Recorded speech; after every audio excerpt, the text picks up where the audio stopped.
حضرات میں ان کی بارگاہ میں لے جانا چاہتا ہوں جنہوں نے حضور کے پہلے کے لوگوں کو بھی دیکھا اور حضور کے بعد کے لوگوں کو بھی دیکھا، تو جانتے ہیں کہ عظیم ہستی کون ہے۔ یہ عظیم ہستی وہ ہے جنہیں ہم سید الملائکہ کہتے ہیں، جنہیں طاہر صدرہ کہا جاتا ہے۔ مجھے کہنے نہیں دیجئے کہ حضرت جبریل امین کے وہ آزاد۔ سب کا میرا سلام، السلام علیکم ورحمۃ اللہ تعالی وبرکاتہ۔ الحمد لله نحمده ونستعينه ونستغفره ونؤمن به ونتوكل عليه ونعوذ بالله من شرور أنفسنا ومن سيئات أعمالنا، من يهده الله فلا مضل له ومن يضلل فلا هادي له، ونشهد أن لا إله إلا الله وحده لا شريك له، ونشهد أن سيدنا مولانا محمد عبده ورسوله. أما بعد، فأعوذ بالله من الشيطان الرجيم، بسم الله الرحمن الرحيم. والضحى والليل إذا سجى، صدق الله مولانا العظيم وصدق رسول النبي الأمين الكريم، ونحن على ذلك لمن الشاهدين والشاكرين، والحمد لله رب العالمين. آئیے سب سے پہلے آقا نامدار، مدنی اور مدینے کے تاجدار، دونوں عالم کے مالک و مختار احمد مصطفیٰ محمد مصطفیٰ صلی اللہ تعالی علیہ وسلم کی بارگاہ میں ہدیہ درود پیش کریں۔ پڑھے بابا سے بلند، اللہ رب محمد صلی اللہ علیہ وسلم، نحن عباد محمد صلی اللہ علیہ وسلم، سلم صلاۃ والسلام علیک یا رسول اللہ صلی اللہ تعالی علیہ وسلم۔ اعلی حضرت امام احمد رضا خان فاضل بریلوی فرماتے ہیں، ہے کلام الہی میں شمس و ضحیٰ تیرے چہرے نور فضا کی قسم، اور قسم شب تار میں راز یہ تھا کہ حبیبے کی زلف دوتا کی قسم۔ حضرات گرامی، میں نے خطبہ مسنونہ کے بعد قرآن عظیم کے ایک بہت ہی مشہور و معروف آیت کریمہ کی تلاوت کرنے کا شرف حاصل کیا ہے۔ پروردگار عالم ارشاد فرماتا ہے، والضحى واللیل اذا سجا، جس کا ترجمہ چاشت کی قسم اور رات کی جب پردہ ڈالے۔ بعد مفسرین کرام فرماتے ہیں، یہاں والضحى سے مراد چہرے پاک مصطفیٰ ہے، اور واللیل سے مراد محبوب دو عالم صلی اللہ تعالی علیہ وسلم کا زلف عنبری ہے۔ اس لیے اب اس آیت کا ترجمہ یہ بھی ہو سکتا ہے، چہرے پاک مصطفیٰ کی قسم میرے بزرگوں دوستوں، پروردگار عالم نے اپنے محبوب کے روح انور کی قسم یاد فرمایا، اس لیے کہ رخ پاک مصطفیٰ سے زیادہ دنیا کی کوئی حسین و جمیل شے نہیں۔ اس لیے تو حضرت حسان بن ثابت رضی اللہ تعالی عنہ سرکار کے حسن سراپا کو دیکھ کر عرض کرتے ہیں، وَأَحْسَنُ مِنْكَ لَمْ تَرَ قَطُّ عَيْنِي وَأَجْمَلُ مِنْكَ لَمْ تَرِدِ النِّسَاء۔ یا رسول اللہ صلی اللہ تعالی علیہ وسلم، میری آنکھ نے آپ جیسا پیکر حسن و جمال دیکھا ہی نہیں، بلکہ کسی کی ماں نے آپ جیسا پیکر حسن و جمال پیدا ہی نہیں کیا۔ حضرات، مصطفیٰ کا چہرہ پیکر حسن و جمال ہے۔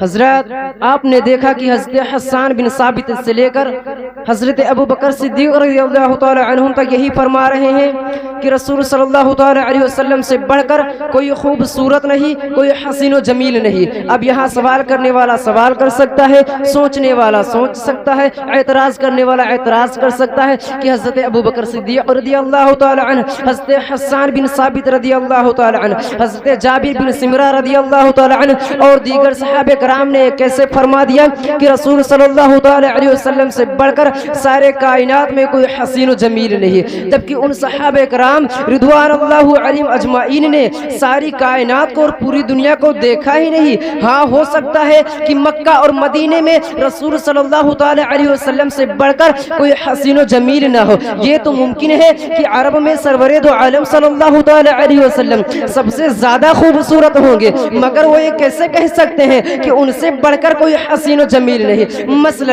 ہندوستان میں کوئی ایسا ہو جو حضور سے زیادہ خوبصورت ہو، پاکستان میں کوئی ایسا ہو جو حضور سے زیادہ خوبصورت ہو، انڈونیشیا میں کوئی ایسا ہو جو حضور سے زیادہ خوبصورت ہو، ملیشیا میں کوئی ایسا ہو جو حضور سے زیادہ خوبصورت ہو، نیپال میں کوئی ایسا ہو جو حضور سے زیادہ خوبصورت ہو۔ تو پھر حضرت ابو بکر صدیق رضی اللہ تعالی عنہ کے فیصلے کو کیسے مانا جائے کہ حضور سب سے زیادہ خوبصورت ہیں؟ حضرت حسان بن ثابت کے فیصلے کو کیسے مانا جائے کہ حضور سب سے زیادہ خوبصورت ہیں؟ یا حضرت جابر بن سمرہ کے فیصلے کو کیسے مانا جائے کہ حضور سب سے زیادہ خوبصورت ہیں؟ یار غار مصطفیٰ یعنی حضرت ابو بکر صدیق رضی اللہ تعالیٰ عنہ کے فیصلے کو کیسے مانا جائے کہ حضور سب سے زیادہ خوبصورت ہیں؟ تو کیسے انفس قدسیہ کا فیصلہ مان لیا جائے کہ حضور سب سے زیادہ خوبصورت ہیں؟ تو آئیے میں اس سوال کا جواب دوں اور آپ کے اعتراض کو دور کر دوں تاکہ آپ کے ذہن و فکر پر پڑا ہوا غرد و غبار صاف ہو جائے۔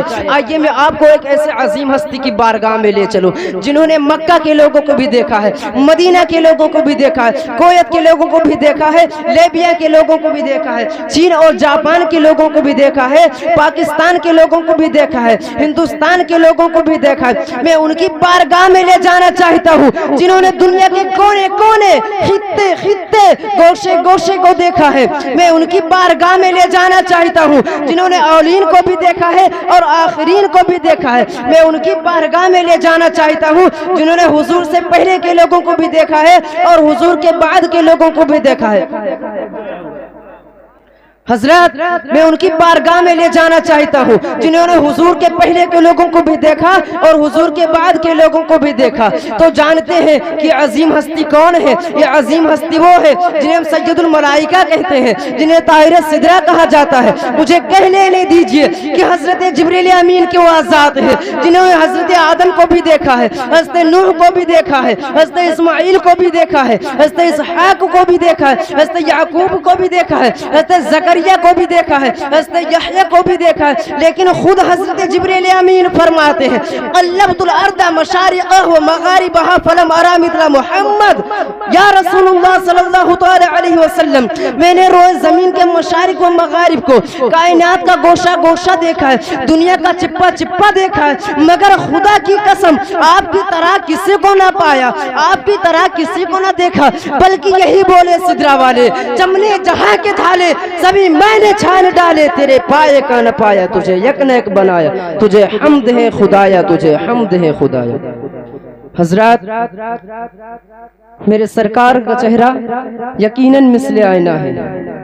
حضرات جب حضرت جابر نے جب چہرے مصطفیٰ کو دیکھا تو کہا حضور سب سے زیادہ حسین۔